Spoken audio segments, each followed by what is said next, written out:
longer have GTC or OPC versions, but we will continue to have a sportier looking version available to spec. But out-and-out performance has, for now at least, gone by the wayside. Another thing that will continue with the Astra line is the Tour or Estate version, and that's a good thing. This all-new Astra is the first Astra to be developed fully under Stellantis ownership, which means sharing a few bits and pieces with other marques in the group, but it still manages to have its own identity. This distinctive look starts with the new visor grille, first seen on the new Mocha. The Astra range starts with a lovely 1.2 litre 3-cylinder turbocharged petrol engine with 108 brake horsepower and 205 Newton meters of torque.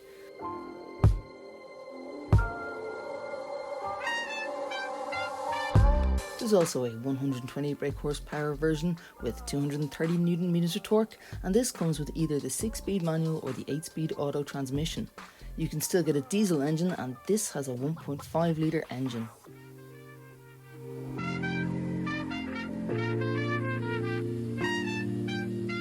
Inside the cabin, the pure panel screens are made up from two 10-inch panels, which look modern and are simply laid out. There are plenty of features, including wireless Android Auto and Apple CarPlay. If you find touchscreens tricky in general, you can always use the inbuilt voice recognition system. This works well for audio and nav instructions. And best of all, there are physical climate controls which are easy to use on the move. Importantly, there's lots of adjustment for the driver's seat and for the steering wheel. The seats in the SRI line and Elite models come with firm bolstering for plenty of support around the corners. Visibility out the front is good, but you'll find yourself using the rear camera when reversing, as the thick rear pillars restrict your view slightly. You also get a 360-degree camera in the top two lines, and these work very well in supermarket car parks.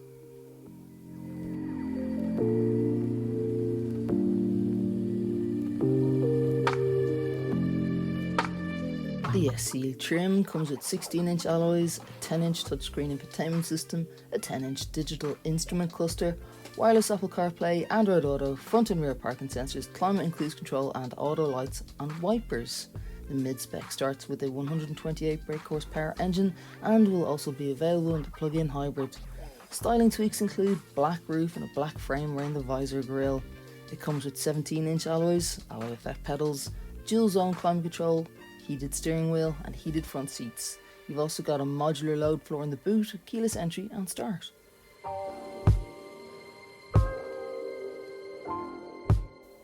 And finally, the premium Elite spec comes with a head-up display, wireless smartphone charging, heated windscreen, pano sunroof, Alcantara upholstery, LED pixel headlights and a 360-degree parking camera.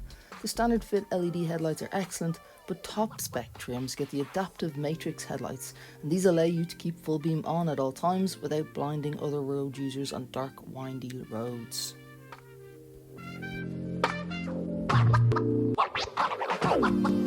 There's plenty of storage inside the cabin, with a large cubby between the front seats, cup holders, and another compartment below the climate controls for phones and keys. There's a generous amount of head and legroom. Space in the back could be a tad more generous, but you do get storage nets on the backs of the front seats, a fold-down centre armrest, and you've got built-in cup holders.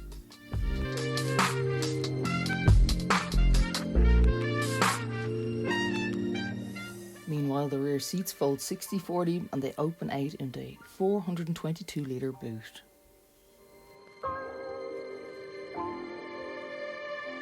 Normally everything in this sector would have to compete against the Golf or the Focus, but lately we've seen this sector diversify quite a bit, and those cars are no longer the be-all and end-all in the hatchback market.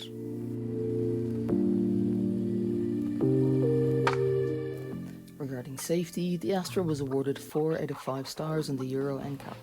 There's driver assistance with AEB pedestrian detection and collision alert, there's lane departure warning, lane keep assist and traffic sign recognition.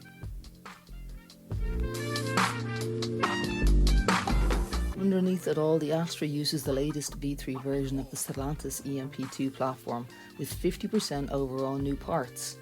The steering, suspension damper rates and anti-roll bar have all been tweaked, lending the Astra a sportier feel than the outgoing model. The handling is firm but doesn't impact comfort.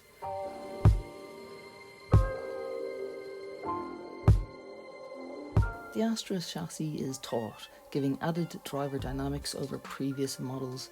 The suspension copes relatively well with bumpy and broken roads, while also delivering enough support to give more engagement. The Astra has a low drag coefficient of just 0.269, and this helps fuel efficiency, but the fuel savings mean the 1.2 turbo unit roars a little under load. It doesn't affect the cabin noise though, as all models come with a soundproof windscreen. In manual form, the 6-speed transmission could be sharper, but is acceptable at this level.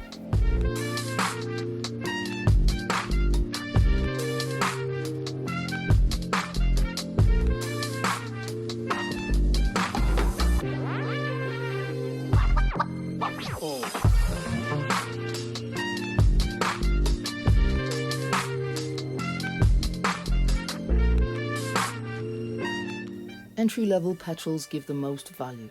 They have the most space and are more fun. While the boot has plenty of space, rear passengers could do with a little more. The new design freshens things up considerably, and the infotainment, while simple, is well laid out and very easy to navigate.